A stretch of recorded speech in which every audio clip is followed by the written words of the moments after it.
All right. Today, I've been thinking about this actually ever since we had the service last week. Remember, we had the reading of the Ten Commandments, and it was a pretty dramatic scene. How many were here last week for that? Most of you? Okay.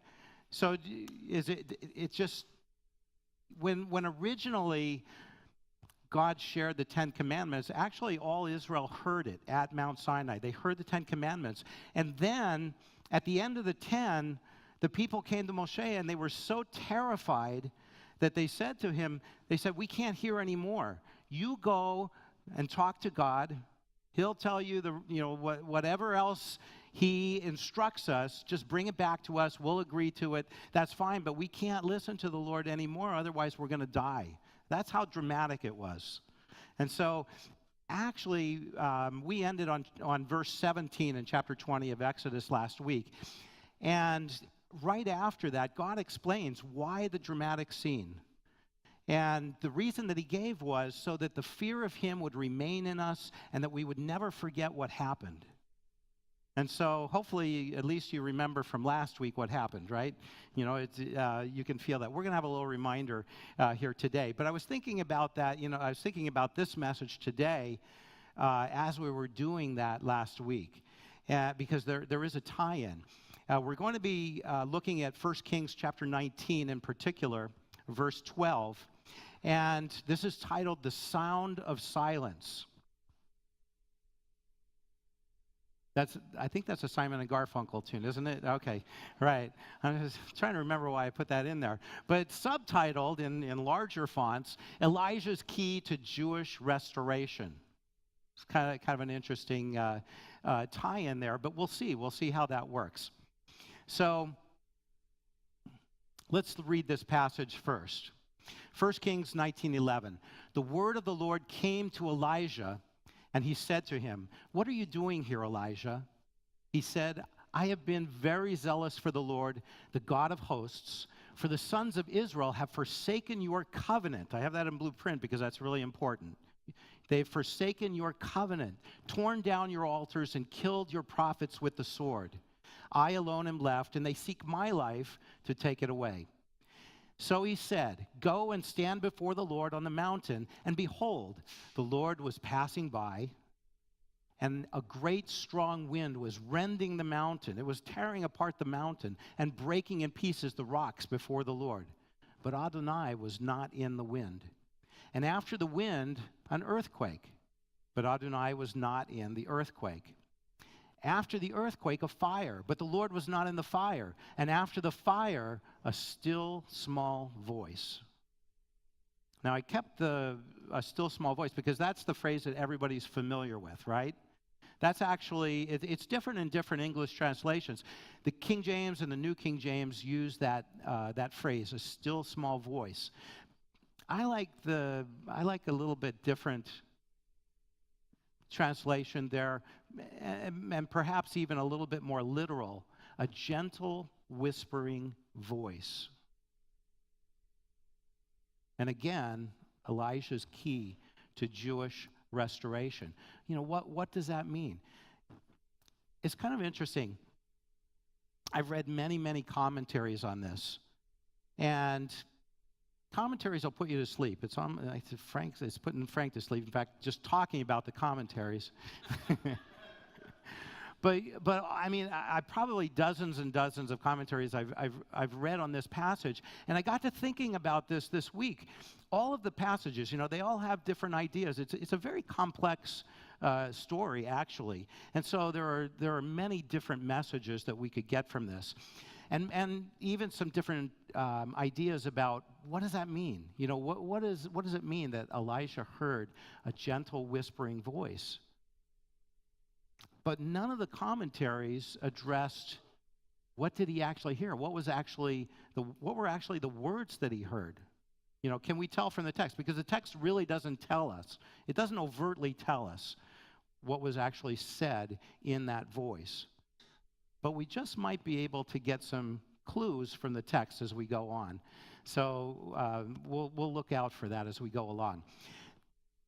a key question. This is a question that God asks Elijah, and he does it 2 times. He asks him when he first arrives at the location, and then after Elijah hears that gentle whispering voice, God asks him again, "Why are you here?"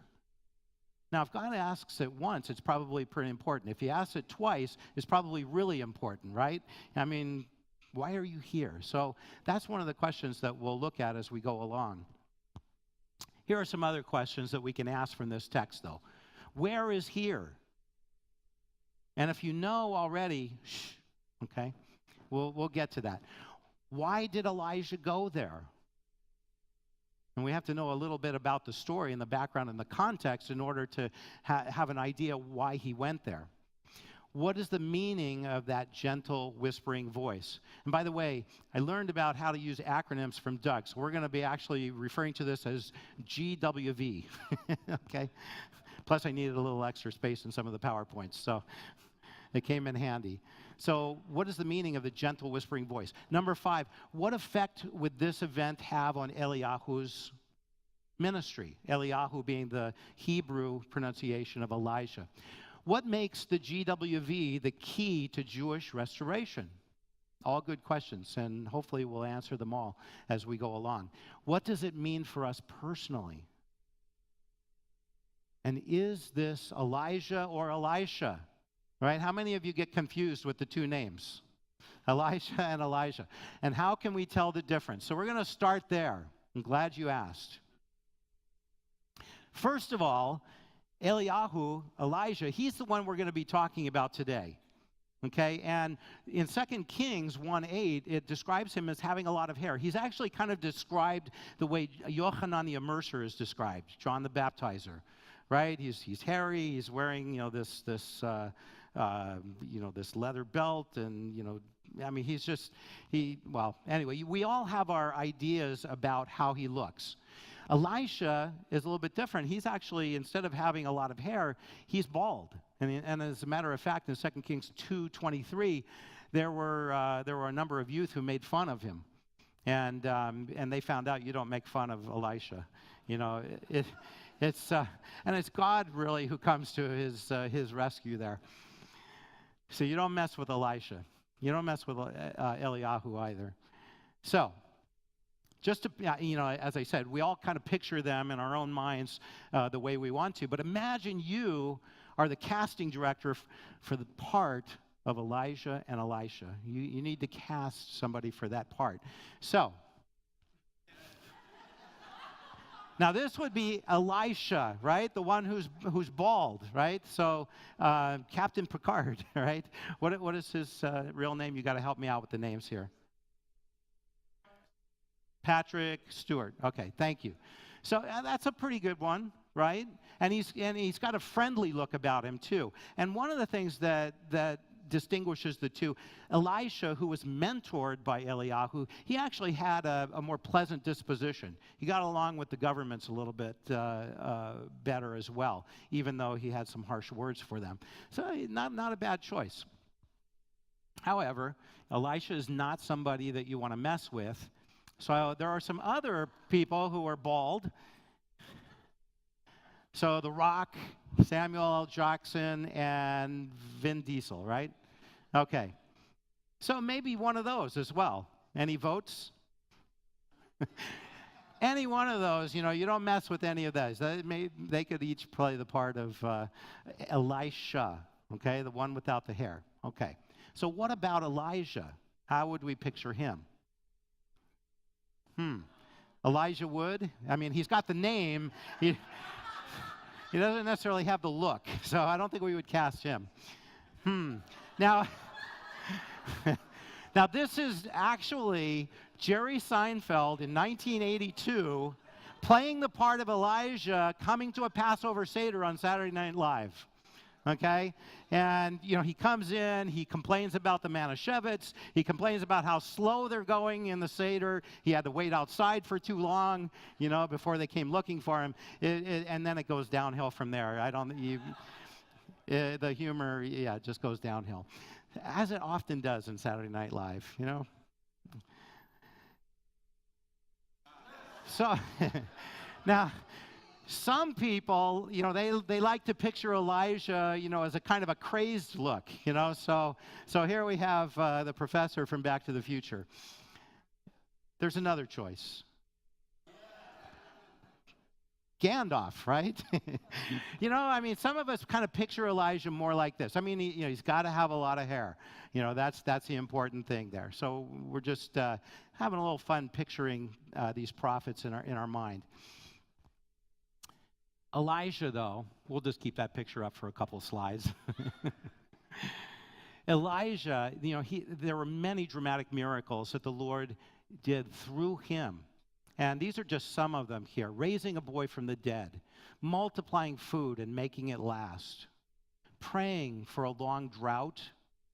Of course, the Lord instructed him to do that. It wasn't vindictive. Praying for a long drought for Israel. Then afterwards, how long was it,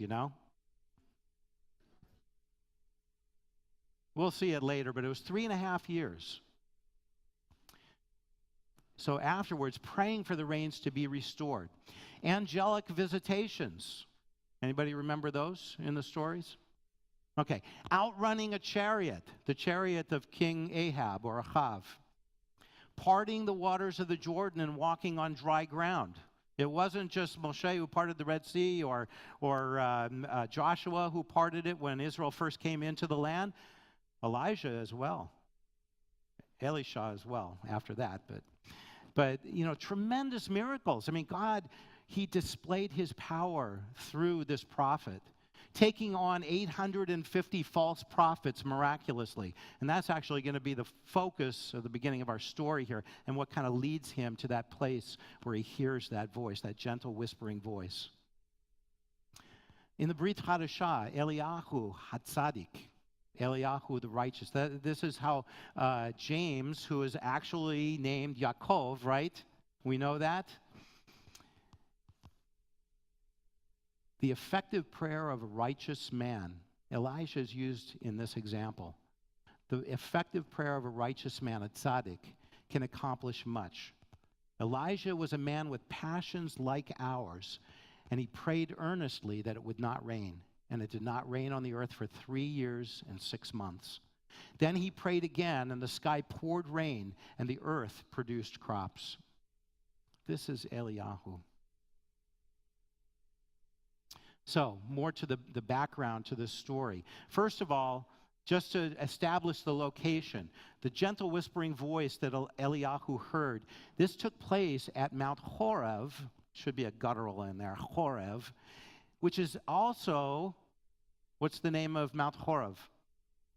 It's Mount Sinai, right? The names are interchangeable.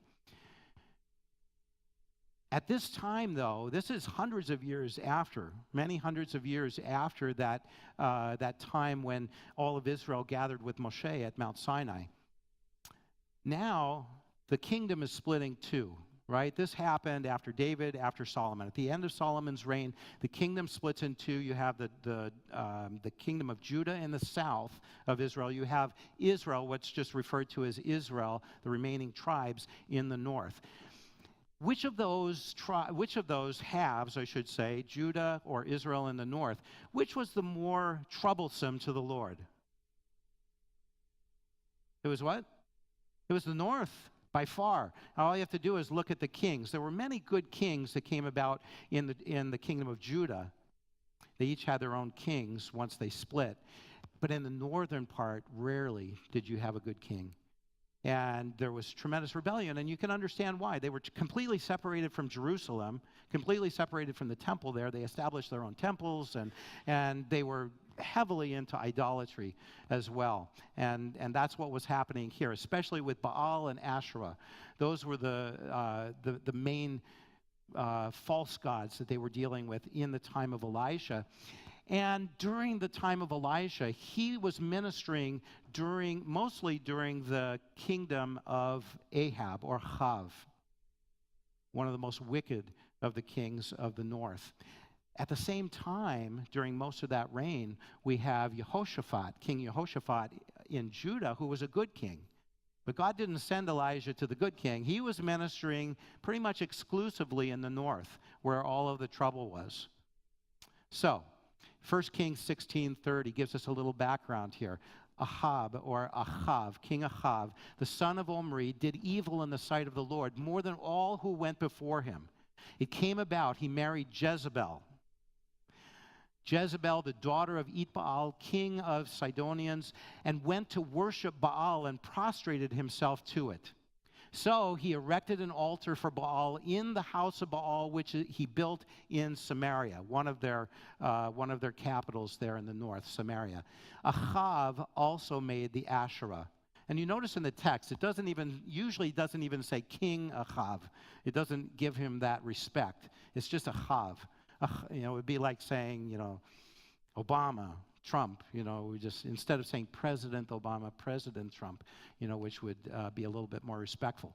The scriptures don't pay him that respect. Achav also made the Asherah. Thus, Achav did more. By the way, there's a connection with the Asherah to the Ishtar as well, right? Thus, Achav did more to provoke Adonai, God of Israel, than all the kings of Israel who were before him.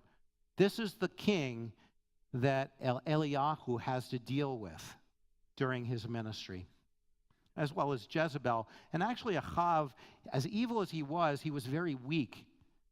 And it was actually Jezebel who was really calling most of the shots. And when Achav would just kind of get an inkling of conscience, it was usually Jezebel that turned him back.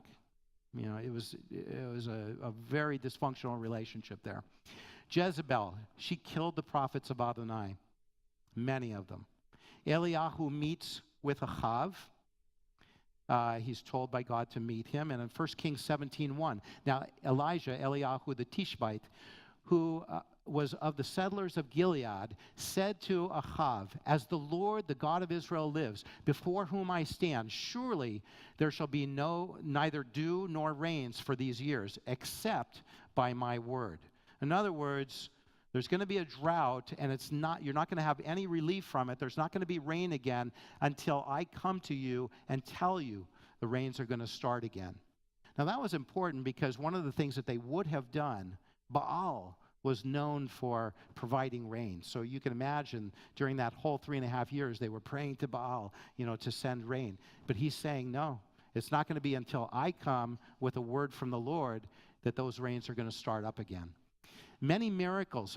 During that 3.5 years, many of those miracles that I had outlined before were going to be done through Eliyahu. So it was not just a time of inactivity from the Lord. Many things were going on. Then, at the end of the 3.5 years, God directs Eliyahu to return to Achav and arrange for a confrontation with the 450 false prophets of Baal and the 400 false prophets of Asherah. And this is going to be quite a confrontation. So, Eliyahu, he instructs the king to have representatives from all over Israel gathering at Mount Carmel. And in 1 Kings 18:21, Eliyahu went before the people and said, "How long will you waver between two opinions? If the Lord is God, follow him. But if Baal is God, follow him." But the people said nothing. Then Eliyahu said to them, "I am the only one of the Lord's prophets left, but Baal has 450 prophets. Get 2 bulls for us.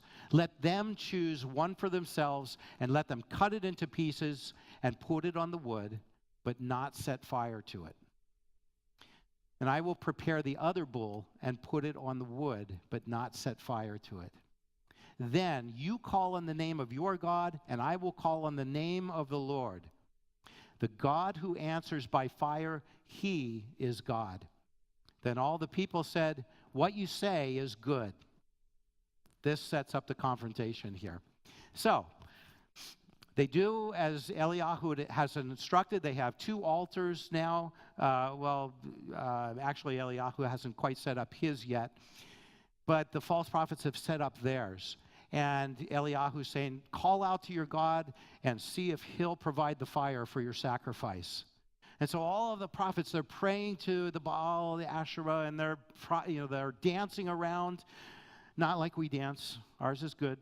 Ours is good dancing. They were dancing around, calling out to Baal, oh, Baal, send your fire. And they were cutting themselves, and they were just crying out all the more earnestly for hours. This went on for hours. Eliyahu is taunting them. It's humorous. I mean, when you read this, you can't. I don't know if he's having fun with this or if he's just despises these false prophets so much. But he's saying, you got to call out louder. He's probably just, gone on a little journey, or, he's taking a break or something. Just call out louder. And yet they even said, Eliyahu said he might be relieving himself right now. So just, literally. And just keep on calling, and surely he's going to hear your prayers. And it went on like this for a while, and then Eliyahu just said enough. And Eliyahu decided, apparently there was an altar up there that was built to the Lord, probably along with other altars up there to false gods. But the altar was all in pieces. And so Eliyahu, he got some help from the people, and they took 12 stones representing the 12 tribes of Israel that were supposed to be in unity. And he basically, you're not supposed to cut the stones. You just lay them on top of each other and arrange them to build an altar. And he put the wood on top of the altar. He put the other bull that they had provided, cut it in pieces, put that on the altar. And that wasn't enough. He said, this is too easy. So he instructs them, take these large pitchers of water, 4 pitchers of water, and drench the altar. And don't just do that once with the 4 pitchers, do it 3 times, which interestingly comes out to 12 pitchers of water put on the altar. But he drenches it, and so the trench that they had built around the altar, it's completely filled with water, and this just makes it harder, right? 1 Kings 18:36. At the time of sacrifice, which in the Hebrew is mincha, which is any time in the afternoon, really, the prophet Eliyahu stepped forward and prayed, Adonai, God of Abraham, Isaac, and Israel, let it be known today that you are God in Israel and that I am your servant and have done all these things at your command. Answer me, Adonai, answer me, so these people will know that you, Adonai, are God and that you are turning their hearts back again. Again, in blue text, because this is key to understanding what's going on here. Eliyahu wants to bring the people back in repentance. That covenant relationship, by the way, has been broken by these people in the north because of their idolatry, because they've turned away from the Lord. They killed the prophets. They've done all kinds of evil things. Eliyahu is there. They need to see a demonstration of God's power to bring them back to a love and an understanding of God and to follow him. Then the fire of Adonai fell and burned up the sacrifice, the wood, the stones, and the soil, and also licked up the water in the trench. That's quite a fire. We're not just talking about a little kindling of the wood there. It said that it burned up everything, the stones, the soil, and even the water that was in the trench around that altar. This was really a powerful scene here. When all the people saw this, they fell prostrate, just flat on the ground, and cried, Adonai, he is God. Adonai, he is God. So everything's good now, right? They see this great demonstration of power from the Lord, and now they cry out, they recognize he is the one true God. And Eliyahu tells them, gather up all of the prophets, 850 of them, and put them to death. And the people did that, because they recognized these are false prophets. The one true God here is the God described by Eliyahu. He is Adonai. And so the people do that, and it's a wonderful thing. The people, they seem to have returned to the Lord. King Ahav is happy because Eliyahu is praying for the drought to end after 3.5 years, and it really was a severe, severe drought. Many people starving to death because of it, because of the crops not growing and not even having water, enough water for the people. But then something happens. And by the way, this is the point where Elijah tells King Achav, go take your chariot and go back home. And after Elisha had prayed, God actually supernaturally gives him this strength, and he outruns the chariot back to where Achav was going. He was going back home to where Jezebel was. So Achav reports back to Jezebel. Do you think she's really happy about what happened here? And remember, she's the real strength behind this kingdom right now. Jezebel, her immediate reaction is, if by tomorrow, may God deal with me severely, if by tomorrow Eliyahu is not like the 850 prophets which he killed. In other words, Eliyahu, you're going to die by tomorrow. What was really discouraging to Eliyahu was that she didn't have the power to do this on her own. I mean, she couldn't just go chasing after Eliyahu herself, but she still had followers. And the people gave her that power. The people were actually going to go after Eliyahu. And so what does he do? What does Elisha have to do? He flees. And he actually flees from the north.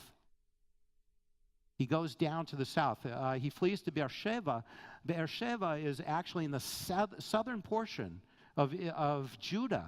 So he's gone from the northern kingdom of Israel. He's gone through the southern kingdom of Judah, and he ends up in Beersheba, right at the edge of the wilderness. And there, he's just given up. He asks to die. But then he's visited by an angel, and the angel taps him on the shoulder and says, "Get up and eat." And then the next day, the angel comes back, because he's still discouraged apparently. He comes back and he says, taps him on the shoulder again. He says, "Get up and eat again, because you have a long journey ahead of you." And that one meal, the scriptures say, that one meal sustained him for 40 days and 40 nights as he went back to Mount Sinai. And we still haven't answered the question of why he went back to Mount Sinai, but that's coming up. Now remember, God asked him that. Why are you here? Okay. Why are you here? Are you thinking about it? Why did he go back to Sinai? We just saw this tremendous demonstration of power at Mount Carmel. All of the representatives of Israel saw this. And for a fleeting moment, maybe for a day, people returned to the Lord. And then that was it. Wouldn't you be kind of discouraged? And remember, at Mount Sinai, the purpose for God displaying his power at Mount Sinai with Moshe was so that the people would remember. Well, the people in Elijah's time remembered for a whole day. That was the impact of that tremendous display of power, one day.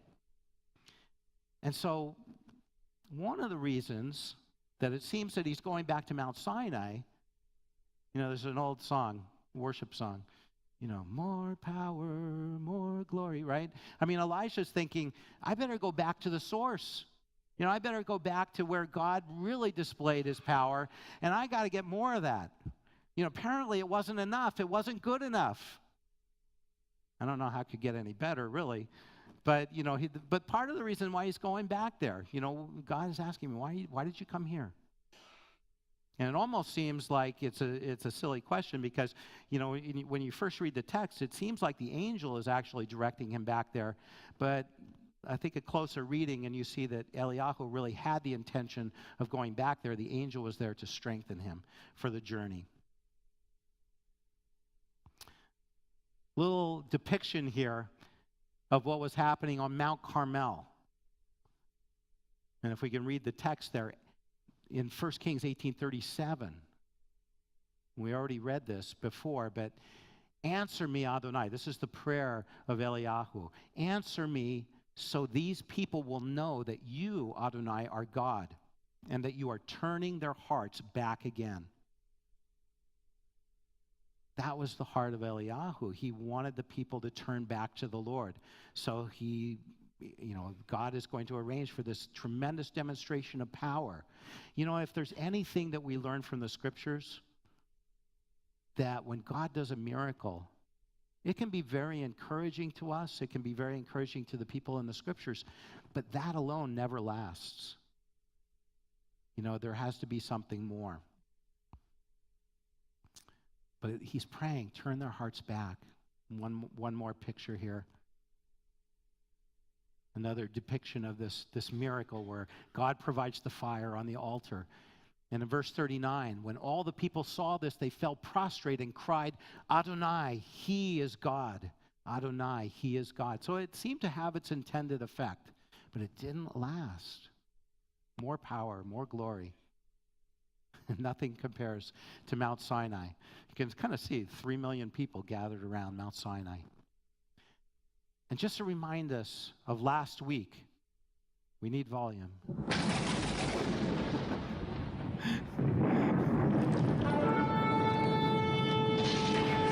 Maybe not that much volume. It's a little shorter than last week. This is what we read, the Ten Commandments from the scroll to last week. But Elijah, he's coming back. He wants to see this kind of power in his ministry.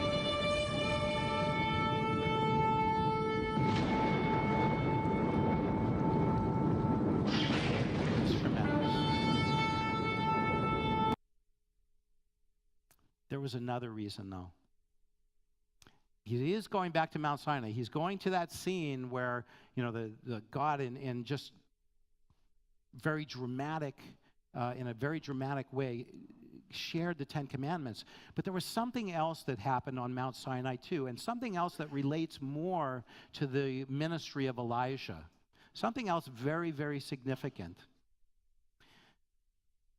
Remember the sin of the golden calf?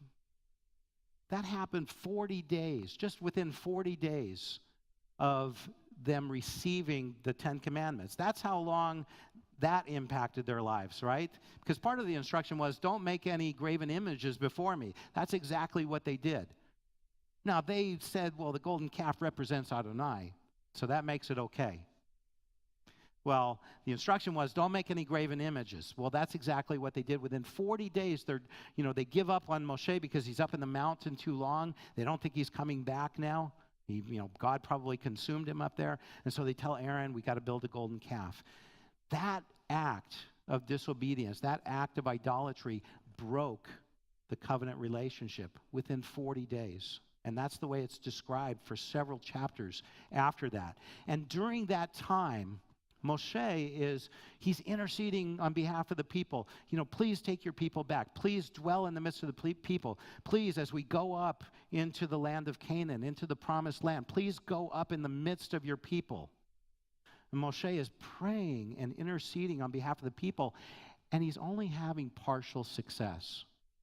God gets to the point of saying, well, I'll forgive these people. They'll be my people, but I'm not going to go up in the midst of them. You guys can go up, and I'll be with you, Moshe, but not with the people. And he keeps on interceding. And at one point, Moshe, now we've gone back 600 years, right, from the time of Elijah, and we're kind of tying these stories together. Moshe, at one point he says, God, show me your glory. And I underlined the word show, because it's very significant to both stories. He wants to see the glory of God.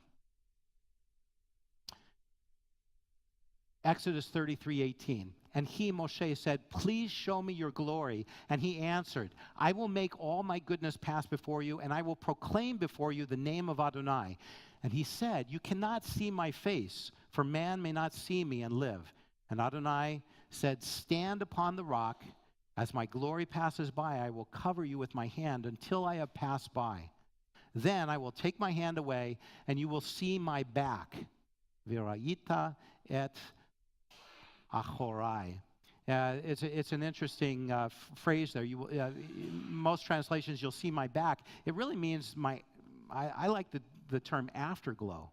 God's presence passes by, and achorai really means the after part. So it's kind of like the afterglow of God passing by, his glory passing by. You can see that, but you can't see me as I'm passing. You can't see my face.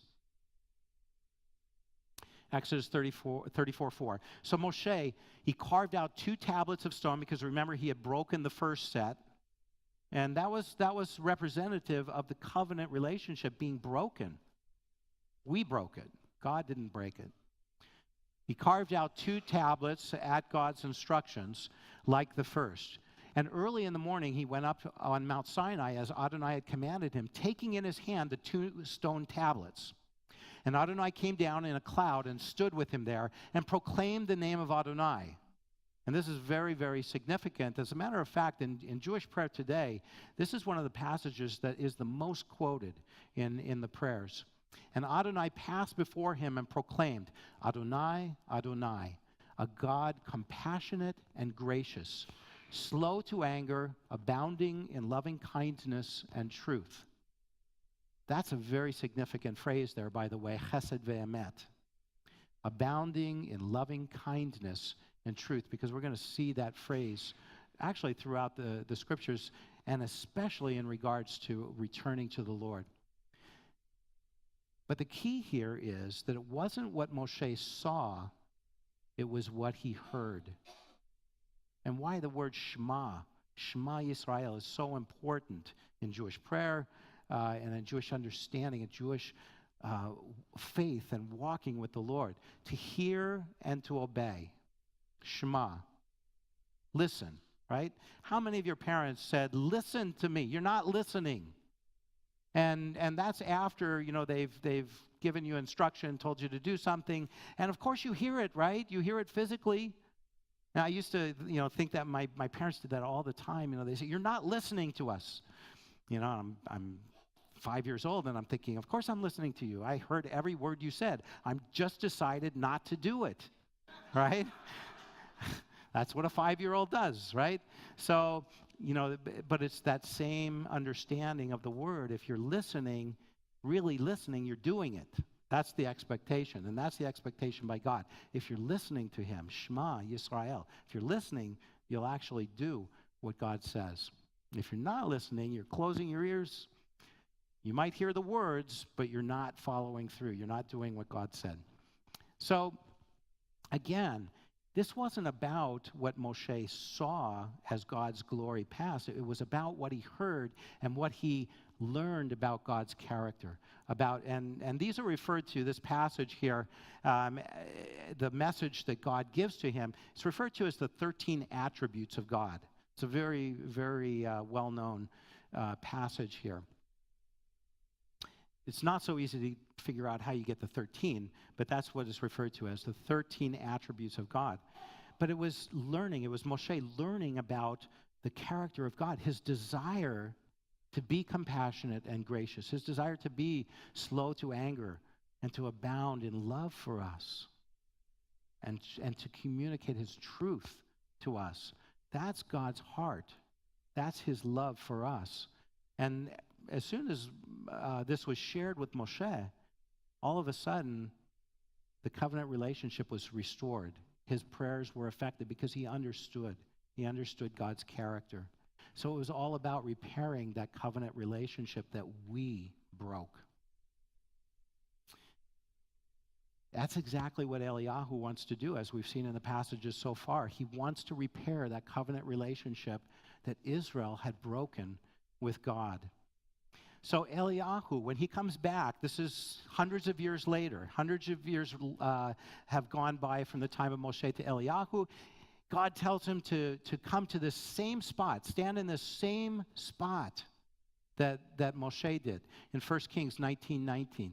The word of the Lord came to him, and he said to him, "What are you doing here, Eliyahu?" He said, "I have been very zealous for the Lord, the God of hosts, for the sons of Israel have forsaken your covenant. They've torn down your altars and killed your prophets with the sword.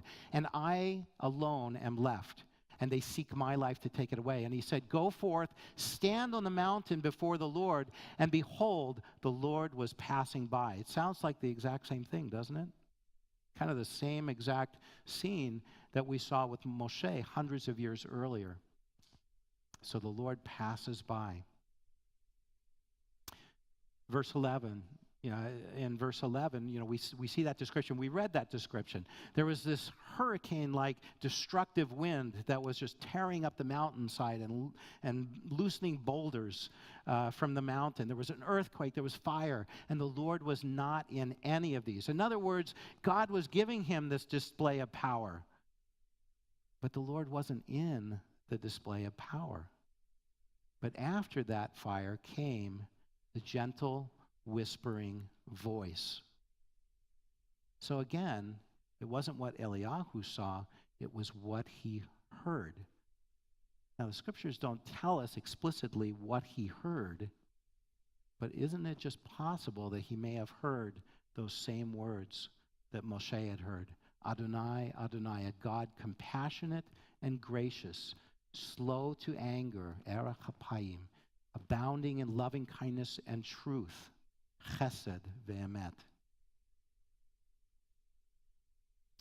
After this, immediately after this, Eliyahu is told to return, and then one of the things he was to do was to begin mentoring the next prophet who would take his place, and that was Elisha, right? Did he have a lot of hair, or was he bald?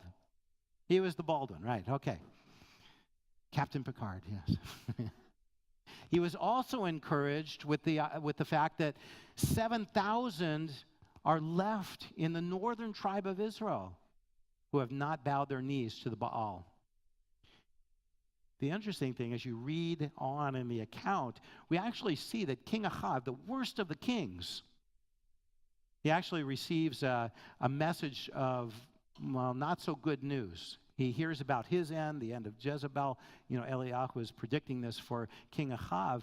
And instead of King Ahav getting angry and wanting to have Eliyahu killed, he actually repents. And God comes to Eliyahu and he says, have you seen how King Ahav has repented? And so King Ahav was given a little bit more time before some of the calamity would come upon his household. In fact, it wouldn't even come upon his household until he had passed away. So, and you know what? It shows, exactly what God was talking about on the mountain, that God, his heart, even for the most wicked person in Israel, this King Ahav, he still is ready to forgive. That's the patience of God. That's the loving kindness of God, and it's really remarkable as you read this story. He repents, and then he even makes peace with King Jehoshaphat, which was a very good king in the kingdom of Judah. And so they become friends. They even go to battle against Aram together. Happens to be where King Ahav dies. But again, it's just a remarkable story here. And it all ties in with what Eliyahu learned at Mount Sinai. What he heard, not so much what he saw, but what he heard. Knowing God's character and God's desire to forgive us and to love us. And for us, hearing the call of Messiah, who came in all the attributes that were revealed to both Moshe and Eliyahu at Mount Sinai. God, he demonstrated his love for us through Yeshua our Messiah, the Word of God come to us in human flesh.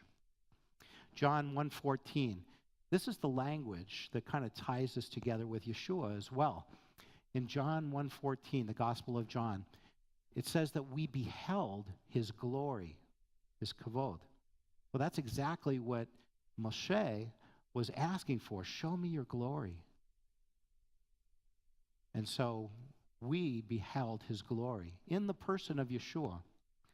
And then at the end of that verse, of verse 14, Maleh chesed ve'emet, loving kindness and truth. He was filled with loving kindness and truth, which again ties it in with God's attributes. Yeshua, the fullness of God dwelling in human flesh. And we saw his attributes through Yeshua. We saw his loving kindness, his patience, his desire to forgive us. and to lead us back to him. Jeremiah 31 through 34 actually ties this in even more, because this is the first time that the new covenant is spoken of, and it's spoken of in the Tanakh, the Hebrew Scriptures. It's a broken covenant repaired only through the new covenant that's inaugurated by Yeshua and what he did for us.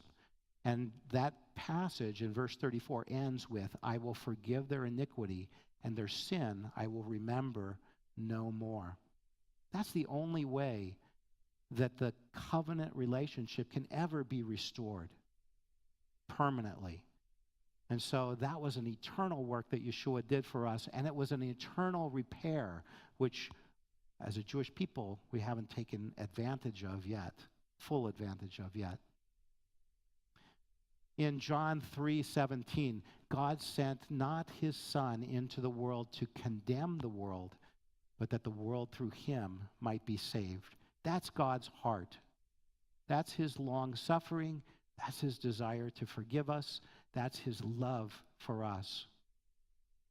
And it's not just a key to restoration for Israel, it's a key to restoration for all of us, an eternal restoration through Yeshua, our Messiah. Amen. Doug, did you want to close? I give that to you.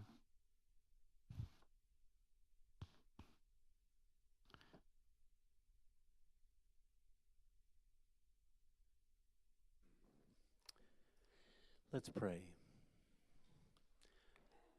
Gracious, loving, and Heavenly Father, we thank you for your word, which heals our soul. It speaks to our inner parts, Lord, that just reminds us again of your love and your faithfulness, your desire for restoration, for people to return to you. Lord God, you have such good things, gifts for your people.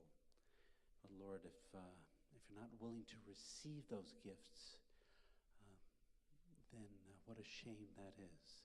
But God continues to call. And so, Father, in this study this morning, we see how God is faithful even when man is not. May we here be found faithful, listening and hearing and doing that which God calls us to do. And we'll give you all the praise and all the thanksgiving. B'Shem Yeshua Meshichenu, in the name of Yeshua, our Messiah, we pray. Amen. Let's stand.